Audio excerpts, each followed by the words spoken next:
What I'm about to do is perhaps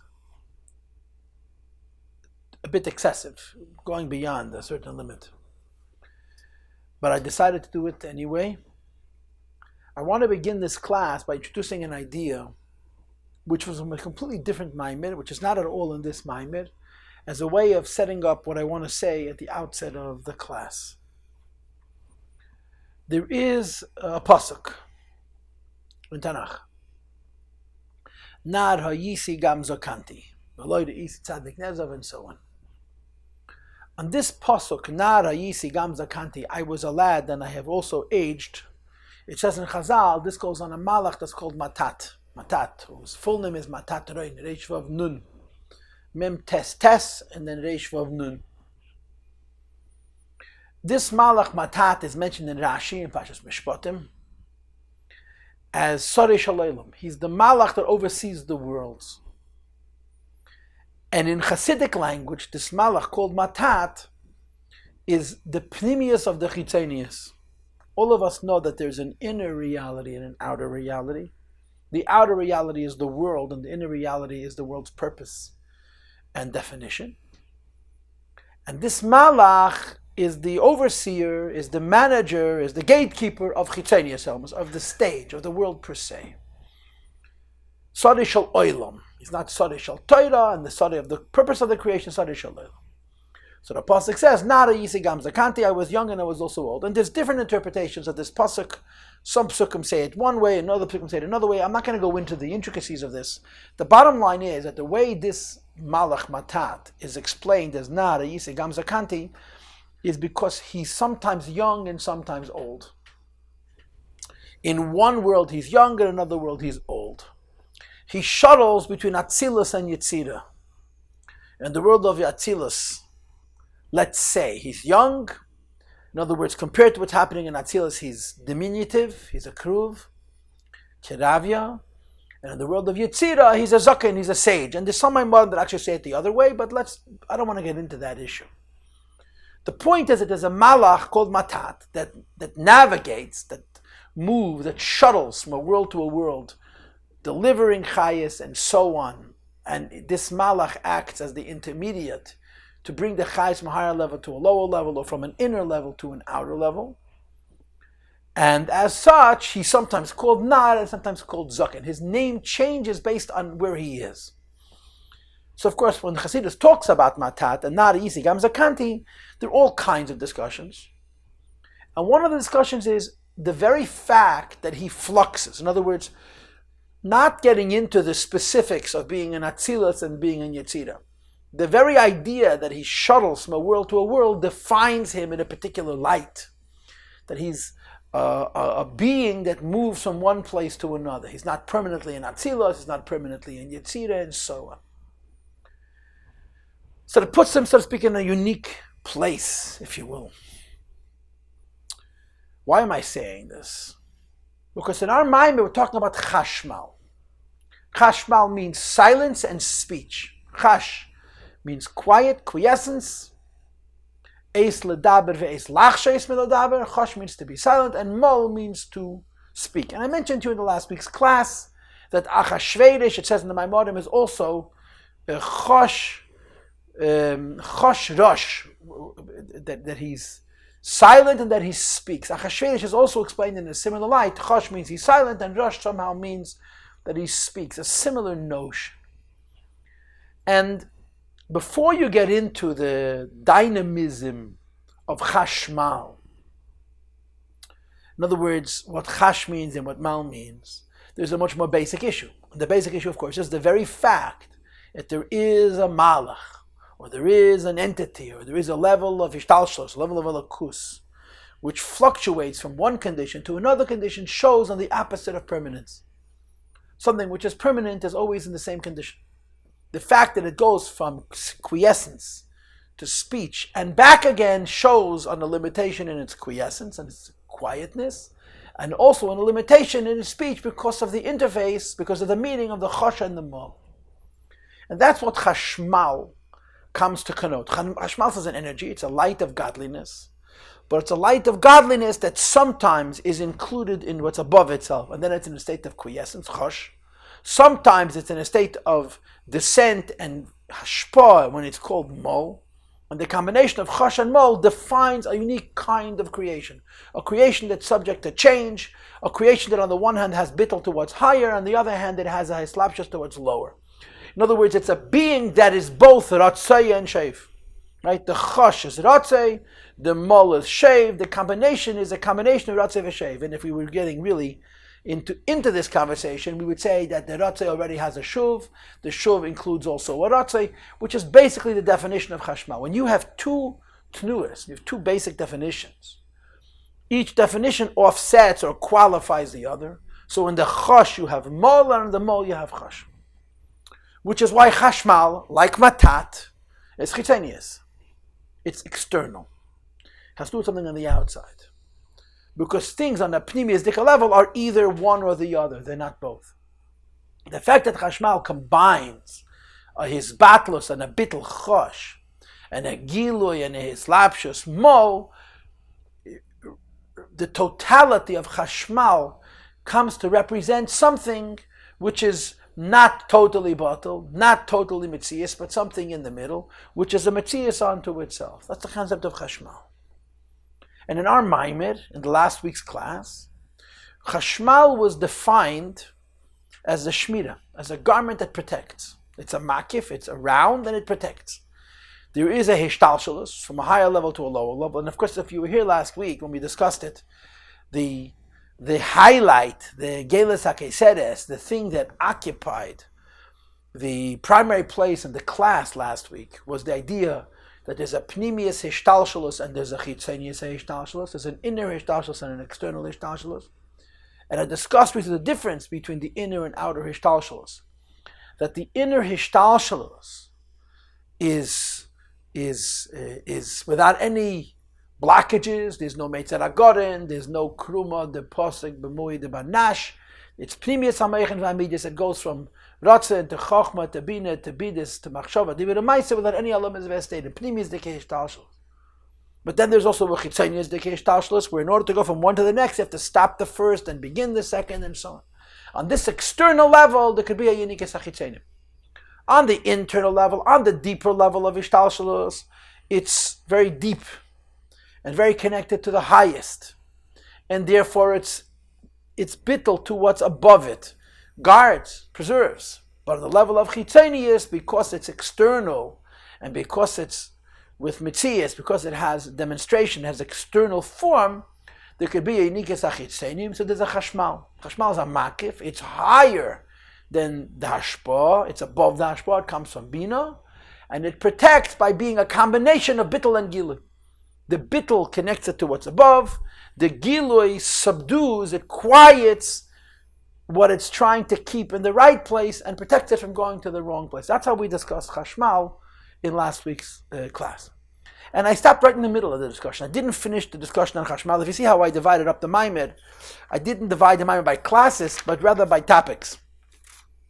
The first topic was the Dal Samachitzas, the second topic is chashmal, the third topic, which we're going to have soon, is nal or sandal, and the last topic is hishtalshalus leklipa v'tikuni, which we're going to be discussing in Mitzvah Hashem next week.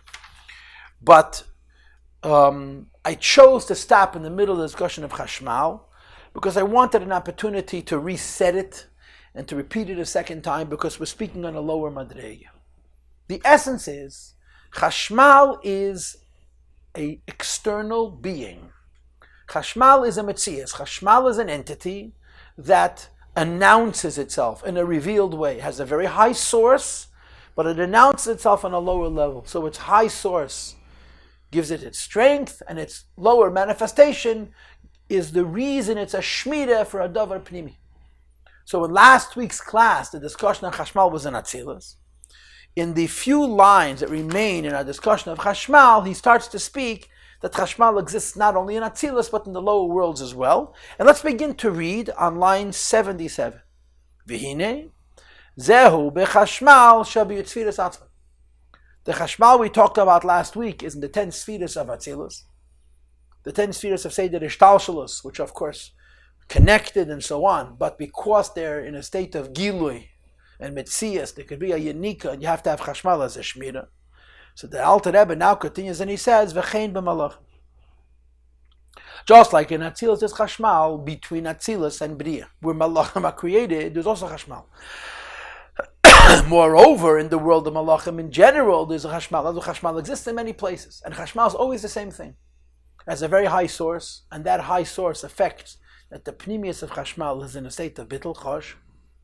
And because there's a high source, it extends very low, and it announces itself, that's the Mo. There's thousands and myriads of steps of Malach. As the Pasuk says, and the Gemara brings it. There's an infinite number of legions, of battalions, of groups of Malachim. Even though in each group there's a schum, there's a specific number of Malachim. Some of those Malachim come from the Madrega of Chashmal, from the Chitanius of Atzilus, Aidei Kelim Atzilus. They manifest through the vessels of Atzilus and come down into the lower worlds. And in the lower worlds, they provide a similar function, a function of Shmira. Now, I don't have time to be maidich in this. And I'm really not certain about this. But this is a concept of malachim and atzilus, he's saying, right? Like you have in Tanya, and you get a Chassidishe Parsha. The Alter Rebbe says that it's malachim that come from chitanius hakelim, and it uses the expression yotzu v'nifredu. In other words, they're outside of the dveikus of Iya v'chayei echad, Iya v'gamei echad. So malachim and atzilus are relakus, but the malachim and atzilus compared to the lower worlds are like a chashmal. They're bottled to lakus, and therefore when they reveal themselves in the lower worlds, they affect a bittul in the lower worlds.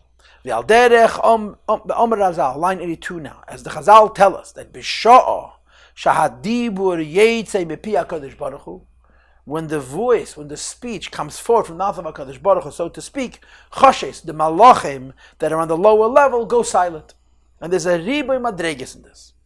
So the first madrega is in Atzil itself, Pirush. HaKadosh Baruch Hu, the words HaKadosh Baruch Hu includes two ideas, right? Kedusha and Bracha. But our Maamar doesn't separate the Kedusha from the Bracha. Our Maamar simply separates Kedusha B'richa from Shechina. So HaKadosh Baruch Hu is Zah. K'mei Kupirish Kedusha B'richa is Shechinte. That Shechinte, he goes on the level of Elokus, which descends to the lower realms, which is basically Malchus. And Kodesh is Muvdal, which basically Atzilus, basically Zah. So HaKadosh Baruch Hu in general represents a Gili of Atzilus, from a higher level to a lower level. In other words, the Gilui would be the Mo of the Chashmal in Atzilus. But the Mo of Atzilus would create the Chosh in the lower world. Kach bechinas HaMalchus, the same is true more specifically in Malchus, that Ein Melech B'layam, there can be no king without a nation. And therefore, Koyach HaLalakus is involved in the lower world, to bechinas HaSheichin U'Meslavish Ba'am, rests, manifests in the lower worlds. Mash'ain came with Yossi Baruch as opposed to the midas of HaKadosh Baruch Hu. That L'chadash HaMagdula v'game in midas HaBatal HaKadosh Baruch Hu. Ein lem erech v'yachas lam, it's removed from the lower levels, which is Bechinas Kadosh. V'hadibur sheyeitz mepi HaKadosh Baruch Hu, and when it says in the Chazal that speech comes from HaKadosh Baruch Hu, for lack of words, it really means Shechina. In other words, the HaKadosh half represents the Chosh, the Shechina half represents the Mol, but the Mol of Atzilus creates the Chosh in the lower world. Who Bechinas says, Galus is revelation, Hainu Mol Mechashmal, the idea of the speech which is coming from Atzilus. V'hu kishazun beikim hamosach, the level of Atzilus which breaches through the curtain. V'yedim u'mizgalim, and they descend and reveal themselves be'elam shalamata, in the lower worlds. And this is the Mol of Atzilus. In Atzilus there's Chosh and Mol. There is a level which is bottom level, which is revealed. When the Mol of Atzilus, which is, he calls it here Kutchabrichu, but L'cheda he means a Ha'ara Kutchabrichu, which is Shechina, which comes into the lower world. As far as the lower worlds are concerned, they affect Chosh. When there's a Gili of Atzilus in the lower worlds become bottom. V'azai, so then, Heim HaMalachim Choshes. The Malachas in the lower world go silent. In other words, Shem Nichlalim Be'bittel, they become included in a bittel. Shenimshach Mebchinas Chachma Kanal. As we discussed earlier, that the real source of the bittel is from Chachma. As we discussed earlier, the idea of Syag La Chachma Shsika. In some Maamarim, Syag and Chachma and Shsika are three separate things. Over here, Syag La Chachma Shsika is only one thing, that from Chachma comes from bittel. Mash'ein Ken Kei She'ein Adiva Yetzei V'chuli, when there's no Gilui Mol from Atzilus. In the lower three worlds, Shubachinas Estalkos, that the speech of Atzilus departs, as a Heima Malales. So the malachim of Bria that are bottled when the Erev Atzilus shines into them become Gilui. Shein Berash Gadol, they make a big tumult, like it says, Baruch Veda D'Shem V'Gemer. So just like you have Chashmal and Atzilus, you have Chashmal in the lower worlds. And of course the way it works is when there's a mal from a higher world, there's a Chosh in a lower world. And when the higher world is in a state of Chosh, and the lower world is in a state of Mol. Zehu Inyan HaChashmal, this is the concept of Chashmal. Shemakifu Malbush Lezun Mitideim.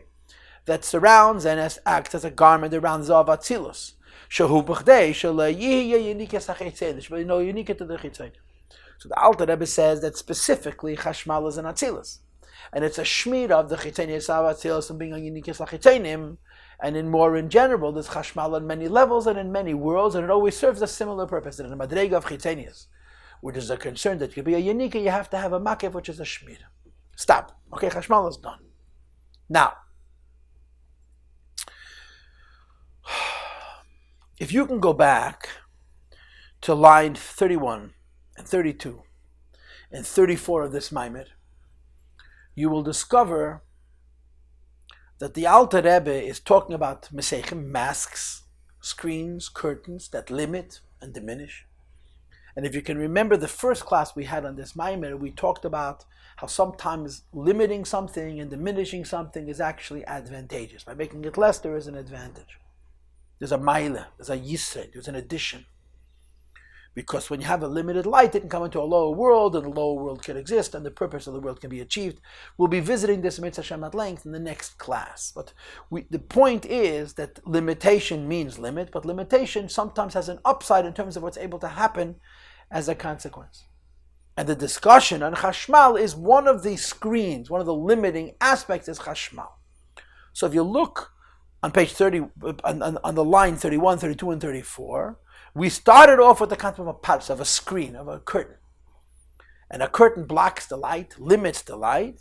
So the Rebbe says that Parsa is mebechinas Chashmal, comes from Chashmal, which is from Chitzeni Yizbina, Shamal B'Shumakev, Es Yutzfida Zezah.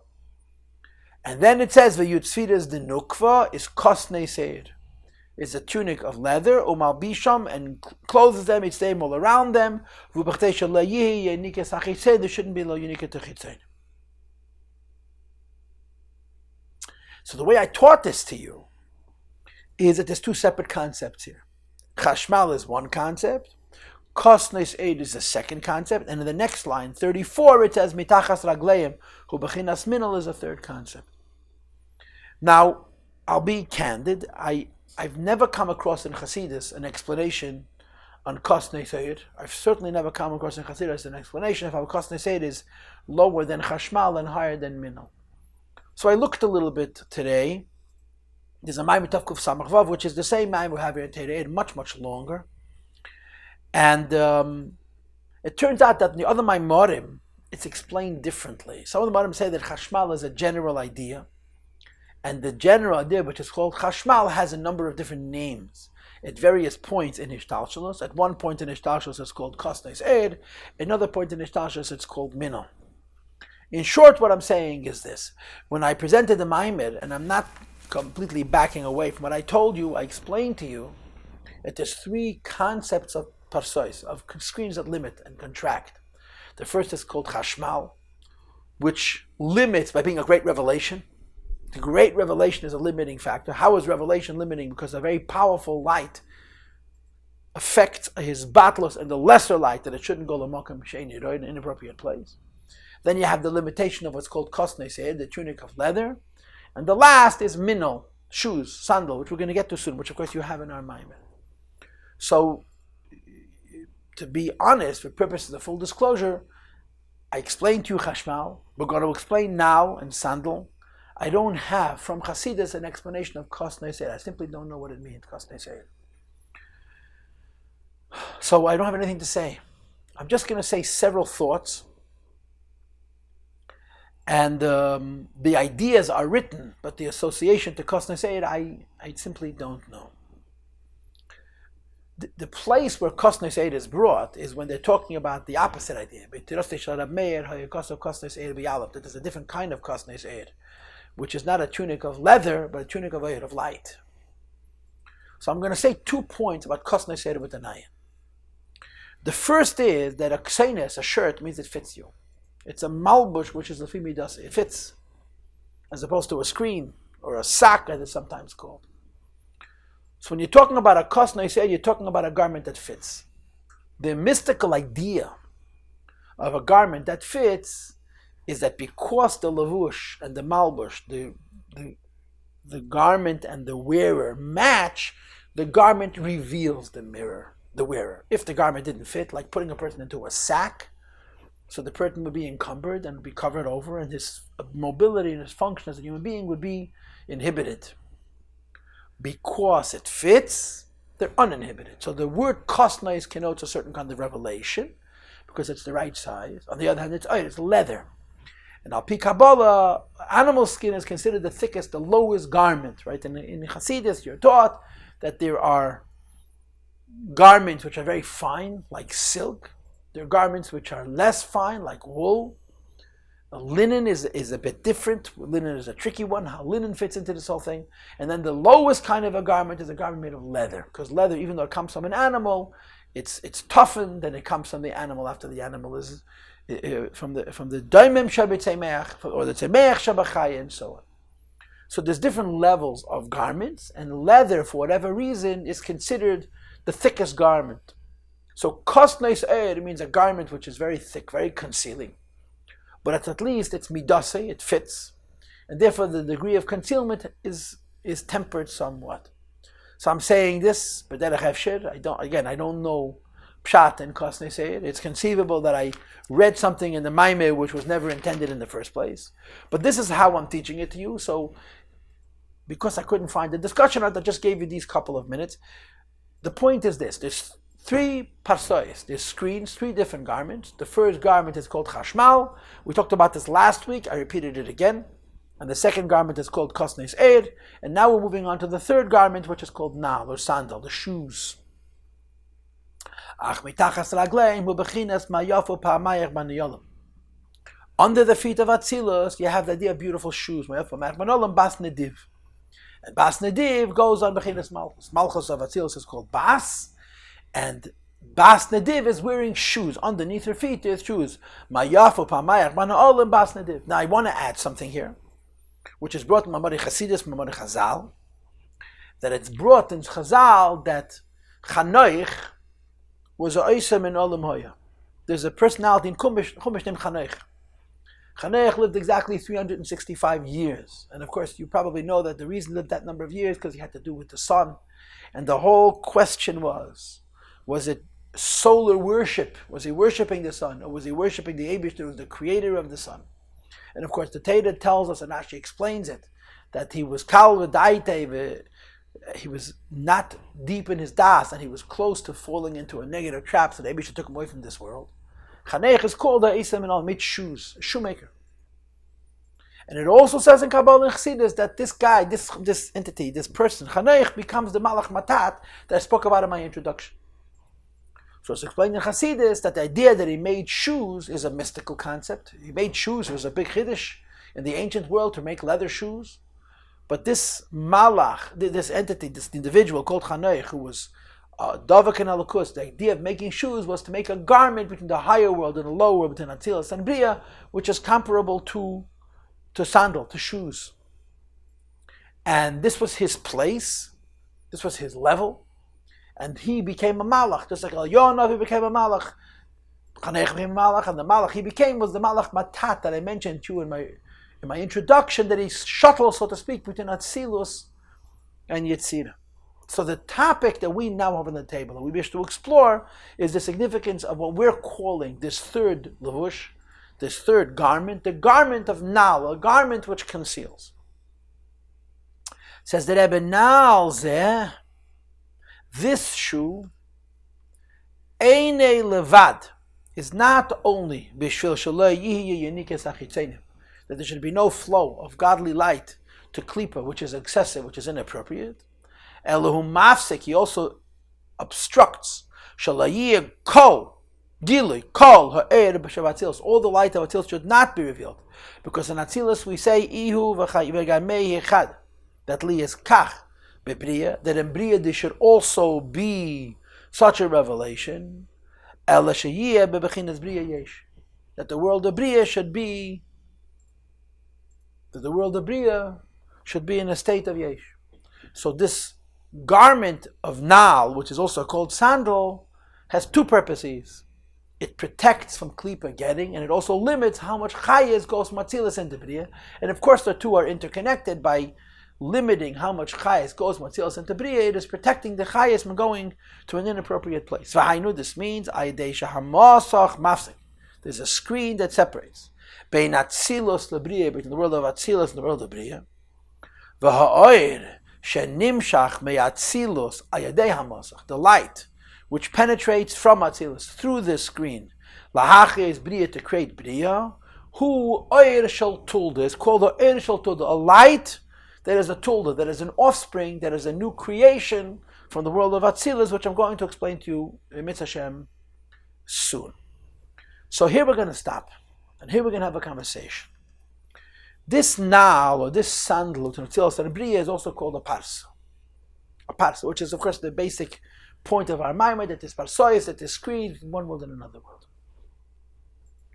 So this is what we're going to be now discussing, the concept of a Parsa. Just very, very simply. There are two different Hebrew words that are brought in Maamar Chassidus frequently when they talk about Hishtalshalos and Tzimtzumim. One word is the word Tzimtzum, the other word is the word Parsa. The translation of the word Tzimtzum means to contract or to diminish, to make less. And the word Parsa is a screen, and the connotation of the word Parsa is when you shine light against a red screen or against a blue screen or against a green screen, they don't only diminish the light, that instead of having a larger volume, a larger area of light, you have less volume, less area of light, but the light is changed qualitatively. Before it goes into the screen, it's white or whatever color. When it comes out the opposite side, it has an alternative color, it's a different color, or it's taken on a color, one wavelength as opposed to many wavelengths. So the difference between the concept of tzimtzum and the concept of parsa is, tzimtzum means the same light that which is in the higher world is now in the lower world, but it's been diminished. And parsa means that light has been changed categorically, which is called here Oir Shel Tulda. In some Maimarim it's called Ha'ara de Ha'ara. It's also compared to Shaidus, as we're going to see in Mitzvah Hashem later on. But I want to explain to you the idea very, very simply, in simple words. Between Atzilus and Bria, there's Tzimtzum. There's a higher world, Atzilus. There's a lower world, which is Bria. Of course, Atzilus is called Seva Gili Elam Sein Sof. Atzilus is the end of the world of Ein Sof. Bria is Efshari Ametzias. Bria is not the Lakus. Bria is certainly not the Ein Sof. The Neshama, the Lakus, which is in Bria, is Bemdida Vagbola. So there's an enormous distance between Elam Atzilus and Elam Bria. The mashal that describes the transition from Atzilus to Bria, as it is the case in every world, is speech, is dibur. That the Kvayachal, Elam Atzilus has a sphera called Malchus, the lowest of the 10 spheres, and the sphera called Malchus does dibur, speech, and of course dibur is chutz liyatzim, when a person speaks. And the same is true in the Nimshal L'maylo, Kvayachal, when there's a speech in Atzilus. What's created in the lower world is separate from the way it was in Atzilus. And dibur becomes a mashal for the transference of life from a higher world to a lower world. So Chassidus explains that there's two steps to the tzimtzum associated with this dibur. The first step is called tzimtzum, or in other words, dibur itself, speech itself. What's the concept? The concept is that words can never carry the subtlety, the nuance that a person understands in his own mind. Chassidus brings the expression tavna de liba lekasfe incha. The word tavna means the lines of the heart, or the color of the heart, the flavor of the heart. You can't communicate. You have an idea, and you can share it with others, and you can debate it with others. But the flavor and the nuance, the sentiment, the feel, which is the basis for how you came to that theory, is impossible to communicate. And it's brought to Maamar Chassidus. This is why the halacha was that if the sun went down in the middle of a debate over a matter of capital punishment, Dina Nefashas, that ain't done in Dina Nefashas Ba'alayli, not allowed to ever judge matters of life or death at night, so they wouldn't go to sleep and come up in the morning and read the words of the stenographers, of the Divrei HaMazakim, Divrei HaMachayim that were written down, but that they stay up all night. And in the morning they would paskin when the sun came up. Why? Because of this principle, tavna dalibo lekasva inchi, it's impossible to communicate a certain nuance and a certain subtlety in words. When you have an idea, you have thoughts, and particularly if you have feelings and sentiments, and you articulate them using words or some kind of a form that you radiate from inside of you to outside of you, something qualitative, something very sensitive and very deep, is lost in the transmission, because words and communication in general cannot carry the subtlety, the nuance of one's heart. So speech by itself represents an incredible symptom. When I put my thoughts into words, they've been diminished substantially. This is the first point. On the other hand, however, the words, although they diminish substantially the message, the communication of the one who is speaking, and in this case we're talking about Elam Atzilus, that is speaking in order to create Elam Habriya. But if the words are orderly and comprehensive, even though the words reveal less than what's going on inside, they reveal a lot of the substance, or a lot of the mahus of the machshava, of one's thought. And therefore, it says in Chassidus that Malchus of Atzilus has two steps. The first step is speech, symptom of milim, of words, of dibur. And then there's a second step. And the second step is called Parsa. But there's a variety of different mishalim for Parsa. And the easiest one in context is that the mashal for Parsa is called Asias Bilti Misadorim, disorganized letters. Imagine a person is saying something. So we already established that when a person speaks, although they can communicate quite coherently and quite profoundly, there's a certain subtlety, a certain nuance, which gets lost in the transmission from machshava to dibur, from thought to speech. Nevertheless, there's a certain order in what is communicated, and one can understand quite a bit of what the person is thinking. What were to happen if you would take those words and those letters and scramble them? Miscombobulate them, or discombobulate, rearrange them. Take the words of one of the Aseret Maamoros, V'yemin Elikim Yehi Eir, V'yemin Elikim Yehi Rakiv, V'yemin Elikim Tacha Oretz Desher. Move the words around. Moreover, don't only move the words around, move the letters around. If you scramble the words of one's communication, and certainly if you scramble the letters, the sounds of the individual words of one's communication, what you're left with is an incoherent mumbo-jumbo. What you're left with is an incredibly diminished version of the original words. The organized words revealed coherent ideas and coherent thoughts that are far beyond the words themselves. But when you disorganize, when you scatter those words and you rearrange the words and rearrange the letters, what comes out is energy that's not representing the way letters create words, and words create sentences, and sentences create paragraphs, and paragraphs create lengthier bodies of spoken and written words. But rather it's the life, it's the chayes of each individual us, just every individual letter, no more and no less. And Chassidus says this is the second symptom between Atzilus and Bria. That in addition to the miyut, that the light is made less, as if somebody is speaking, there is also the parsha which disorganizes, rearranges the letters, that what emerges is far less than what you had before. Far infinitely less, incomparably less. And as a result, what emerges in the next world in no way reflects the earlier world. If Elam HaBriya was created by organized words from Elam HaAtzilus, there would be a gili of Atzilus in Briya. And this is, by the way, what Torah is. But if Elam HaAtzilus' words are disorganized because they go through a parsa, what appears from Atzilus into Briya is so disorderly, so different than the way it was in Atzilus, that in Elam HaBriya, the creation of Elam HaBriya, which comes from the words of Elam HaAtzilus, in no way reflect their source in Elam HaAtzilus, which is why it's called Yesh Mayayin, as you're going to see inside momentarily. And that's the second step. And that's what Nal is. Nal is diminishing the Chayes from Atzilus into Briya. Diminishing it to such an extent that what reaches Briya from Atzilus is so much less. And it was in Atzilus, it's Yesh Mayayin. It has no relationship to its higher source, because not only is it spoken words, but it's the spoken words that have been so disorganized that the light that those letters and words carry is so diminished that it's of a whole different caliber than it was in Atzilus. Now, of course, the obvious needs to be stated, and this is really mentioned in Shada Yichud Ve'emunah, but certainly it's more than Maamar Chassidus. If you had words that made up sentences, that made up paragraphs, that you scrambled, it would have no meaning at all. None at all.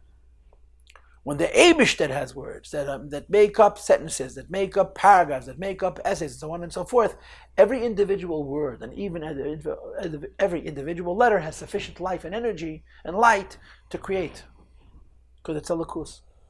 Like it says in Sharichet Amunah, Perikid Alf, Perikid Beis, that every one of the letters of the Torah Maamar is the basis for the creation, Yesh Me'ayin, of a whole category of different creations. And therefore, even though what's revealed from Atzilus to Bria is so diminished that it doesn't at all reflect its source in Atzilus, like a person who speaks words, which is Tzimtzum number 1, and then scrambles his words to create a mumbo jumbo, which is Tzimtzum number 2.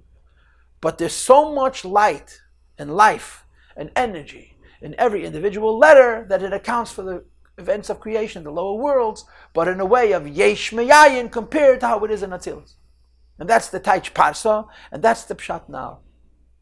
So there's many screens that diminish light and life and energy that comes from a higher level to a lower level.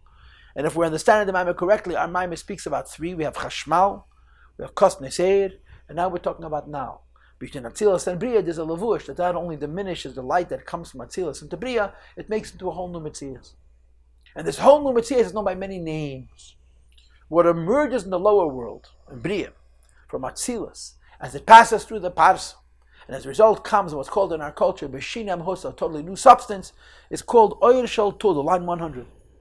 Oyer Shel Tud, a light that's a child, that's the offspring of what was before.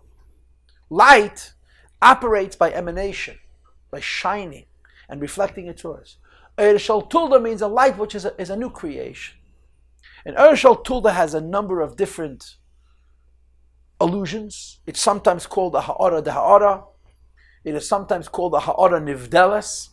But all of these terms, Er Shel Tulda, Ha'ara Nivdelas, Ha'ara de Ha'ara, represent the idea that something is coming from a higher world to a lower world. And even when we're talking about light and life, which is Giluy, Dvekas, and Kiruv, it's so different in the lower world compared to how it is in the higher world that it's called Shine HaMahus, an entirely new substance. And there's 2 Mishalim that are used to explain what I just described in Chassidus. 2 different Mishalim. There's many Mishalim, but I'm going to speak of 2 Mishalim that are found in Chassidus to help explain Parshas. In other words, what I've done so far is presented you with the idea that between Atzilus and Bria there's a Tzimtzum and a Parsha. And I've explained that now represents the Parsha, which is the basis for the Yesh Me'ayin and the Shein HaMahos and all the rest. There's 2 Mishalim, 2 examples, 2 illustrations, 2 analogies to help us understand the Parsha.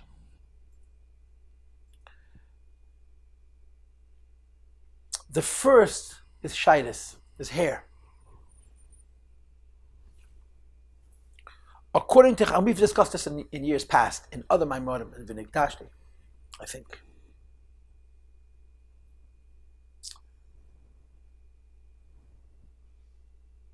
Hair, according to Torah, comes from the brain, not from the skull, not from the skin. Right? In biology, they talk about hair growing, the follicles grow on the surface, on the dermis, whatever it's called, the dermis, the epidermis, on the skin. And according to Torah, the hair may have its roots on the skin, but the nourishment, the life, the yanike that causes it to grow comes from inside the body. And the hair on the head actually comes from the brain. But the life which is inside the brain reaches the hair by coming through the skull. And the skull is considered a very deep screen. And in the language of our conversation tonight, the skull is considered a parsa. And because it's such a big screen or it's such a parsa, hair represents the life of the brain, like the oir after the parsa represents the light before the parsa. In other words, the brain is the seat of intelligence. And from the mind come ideas. And of course, ideas are incredibly meaningful and incredibly rich and incredibly enlightened and incredibly lofty. The same brain also produces hair. Every hair is considered a little bit of chayes, which is why it's brought in the Sfarim that people are very intelligent. The hair is meisrei meichen. One of the things people say about the Rogatchover, which is considered untrue, but nevertheless that about the Rogatchover never took a haircut. And in the stories that we know from the Lavash Rabbeim, that Rogatchover never took a haircut because as a boy, as a very little boy actually, Tzemach Tzedek told him to learn Masechta Nazir. And he took it as a remez, as a hint, he should be a Nazir in part, he didn't cut his hair. But there's other versions of the story that say that he didn't cut his hair because if had he cut his hair, it would have hurt. Most people, you cut the hair, it doesn't hurt. If you yank on the hair, the way the hair is connected to the skull, then it'll hurt. But if you cut the hair, there's so little life in the hair, it doesn't hurt. But there is life in the hair. It's compared to the life inside the brain and the intelligent ideas that come from one's mind. They're very chitzonistic, they're very limited, but they also have life. So if you would compare ideas to the Gilui and Malchus of Atzilus, you would compare the light of the Parsha to the hair that comes from that same brain. That although it's coming from the same place that the ideas come from, in here it's in Shini HaMahus, it's been changed categorically. It's Ha'ara the Ha'ara because it's been cast to burst through the blockage, the screen of the skull and come on the outside. But the amount of life that you have in the hair compared to what was in Atzilus is incomparably less. That's the first mashal, the mashal of hair compared to ideas. And the second mashal is interesting. The second mashal is the mashal of a mashal, of an example, of an illustration. If you're learning a mystical concept, a pneumistic concept, a kabbalistic concept, and you're having a difficult time understanding it, so you say, I'll study the person. Because human beings are created in the image of God, the image of Seder Ishtalshalos. So by studying a person and how the person works, of course the way Torah itself defines that person, this is not done for the faint of heart, and you don't do it in your own living room, but by studying the person you can understand Adam Ha'elyon, you can understand that Tzilas. So we use examples.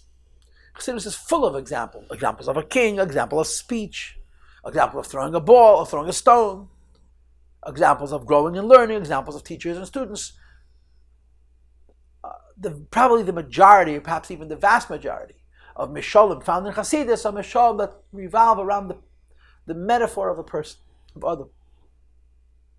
So when a person is trying to understand that Tzilus, for example, and he studies what a human being is, where Chassidus defines a human being, not as he defines human being or as he's seen human being around, but as Torah defines human being.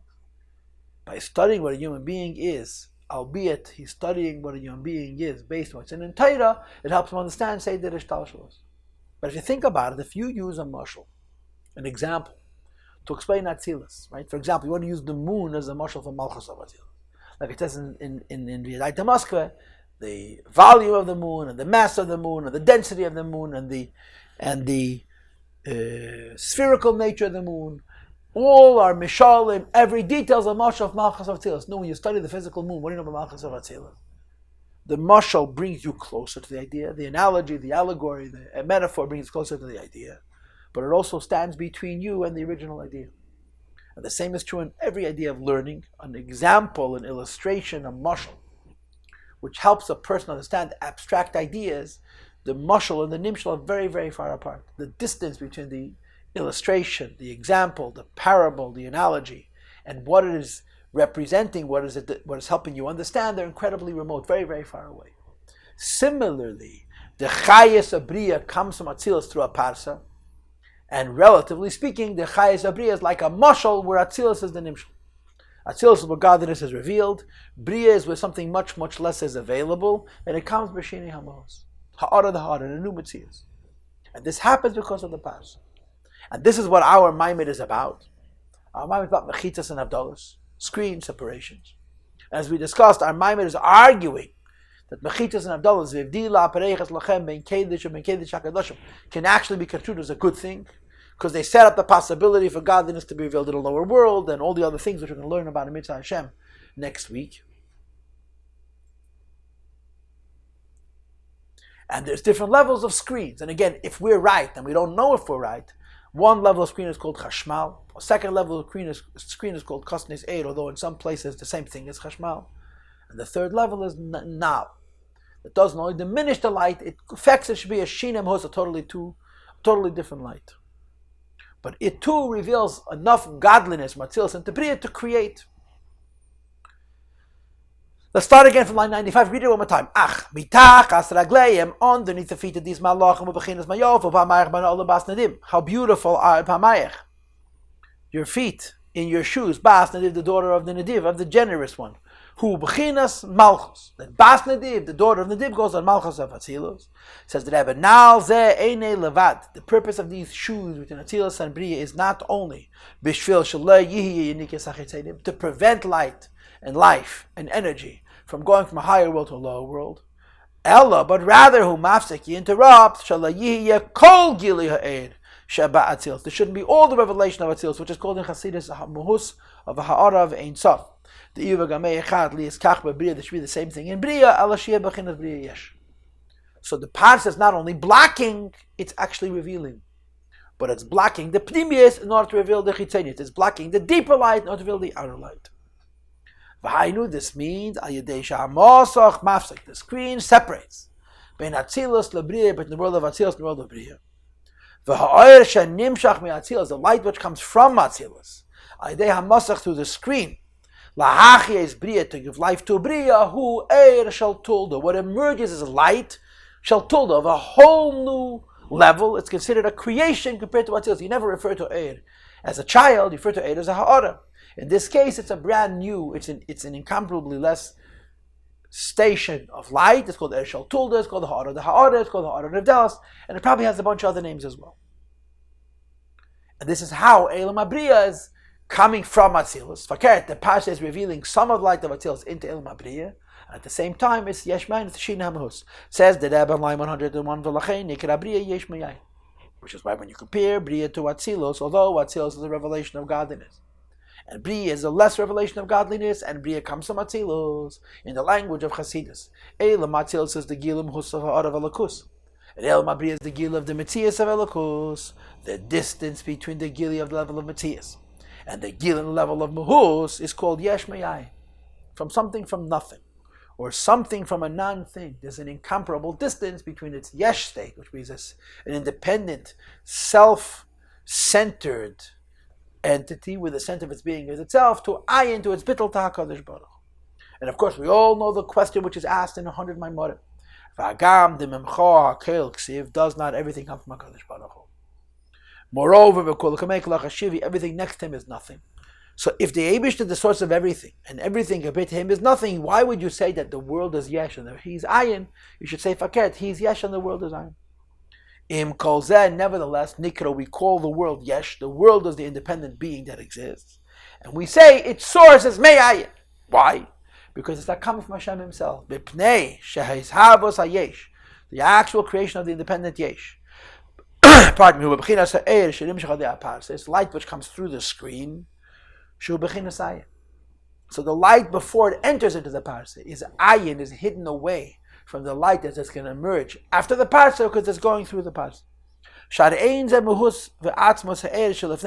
the light that emerges on the other side of the screen is not at all the same substance and the same essence existing in relationship with itself as the light did before the Parsha. The whole new category of light, which is inconsequential and nothing, which is about the Parsha. So right here we actually said two things. The first thing we said is that Shel Tuldo represents the Eir which comes after the Parsha. That the Eir Shel Tulda is compared to Ayin, compared to what's before the Parsha. And the second pshat is that the Eir which comes into the Parsha is Ayin compared to the Eibush. But be that as it may, we call our worlds Yesh and the source Ayin, because the Ayin is also nothing compared to Atmas and Hus. Our source, which is the Parsha between Atzilus and Bria, not only creates us in a limited way, it itself is Ayin compared to Atmas and Hus. Try. So we explained three levushim. Chashmal, Kosnes Oyer, and now we just explained in some detail, I suppose, Sandal or Minu. Okay, now there are worlds. There's Atzilus, Bria, Tzir, and Asiya. And as we discussed in the first class, there's a screen between one world and another world, and so on and so on. So without going into all the intricacies, all the subtleties, basically, Atzilus is the Beis HaMikdash, the Kedesh HaKadosh. Bria is the Beis HaMikdash. Yetzira is Eretz Yisrael. And Chutz La'aretz is Asiya. Which is why we say about Eretz Yisrael and Chutz La'aretz that Eretz Yisrael, which is Elam HaYetzira, is there's a greater revelation of Hashgacha Pratis. Outside of Eretz Yisrael, which is Elam Asiyah, we say that it's Eved Avodah Zarah B'Taharaheim and Dei Mekim Shem Elokah, because the L'chayis and Elokah is so diminished, they don't say Gili Elokus at all. So the Rebbe says there's many screens between Atzilus, Bria, Yitzira, and Asiyah. And Eretz Yisrael, B'chlal there's no Asiyah, there's only Yitzira, only in Chutz La'aretz is Asiyah. Says Rebbe Vini b'Shabbos. On Shabbos, Meir Eir Atzilus Lamato Al Yedei Slapshus Abiyah Levat. On Shabbos, the light of Atzilus goes through the screen between Atzilus and Bria. But that's it. Ve'einei Ela Masach Echad, it's only one screen. So on Shabbos is also a tzimtzum from Atzilus to Bria. But the tzimtzum from Atzilus to Bria is that's Megala Bria Lamato. As opposed to the weekdays, Yesh Hefesh is a difference. So both Eretz Yisrael as well as Chutz La'aretz are getting from a lower level, not from Bria, they're getting from Yetzirah. But in this itself there's a difference between Eretz Yisrael and Chutz La'aretz. Eretz Yisrael ha'noga idei Yetzirah. In Eretz Yisrael, the conduct, the governance of the land is from Elam HaYetzirah. Or Chutz La'aretz they Asiyah, and Chutz La'aretz to the world of Asiyah. And I don't have time to be ma'idech. I already mentioned what says in the V'daita Moskva. There's a lady I know who's a very sensitive woman, who told me once that in Eretz Yisrael you see Hashgacha much more than in Chutz La'aretz. You see the hand of HaKadosh Baruch Hu. Everything there's so much more providence, so much more cause and effect, so much more reason to the presumably, supposedly random events in Eretz Yisrael. But this is how I like to explain it. I'll say it very, very briefly. Eilam Atzilus is called Merkava. Merkava means it's a chariot for Ein Seif. Eilam Abriya is called Seichel, the world of ideas, where ideas are very creative and they go beyond any limit, beyond limits of your own nature. Eilam HaYetzirah is called Teva, a world of nature. But how nature could reveal HaKadosh Baruch Hu. And Eilam Asiyah is called Teva, which conceals over HaKadosh Baruch Hu, Tuba B'Yam, if it hides. In different words, what's the difference between Atzilus, Bria, Yetzirah, and Asiyah? Atzilus, the world where you see godliness. Godliness. Bria is a world where you see miracles that are higher than nature. Yetzirah is a world where you see miracles concealed in nature, or what we like to call overt events of Hashgacha Pratis. And Asiyah is a world where even the Hashgacha is so concealed you can't see Yad Hashem. And therefore, if you live in Chutz La'aretz, and it's during the weekday, it's Dei Mekim and Lelakah, and Evdei Avodah Zarah B'Taharaheim, because in Eilam Asiyah, during the week, the Gili Elokus is so diminished that you don't even see the Hashgacha Pratis. In other words, not only don't you see miracles, you don't even see the logic or the wisdom behind the hand of HaKadosh Baruch Hu in nature. And this is the screens that we're describing. The screens between the world and the world are creating a change from one world to the next. That in Atzilus is Ein Seif, the Ashra of Ein Seif. In Bria there's Seichel or Elokus Shalamaylam and Ateva. In Yetzirah there's Teva or Elokus Hamalubash B'Teva, but that reveals the Elokus, Hashgacha Pratis, Teva Nes Hamalubash B'Teva. And in Asiyah, it's in Chutz La'aretz it's concealed. And we'll continue and conclude the Maimer next week, believe Neder.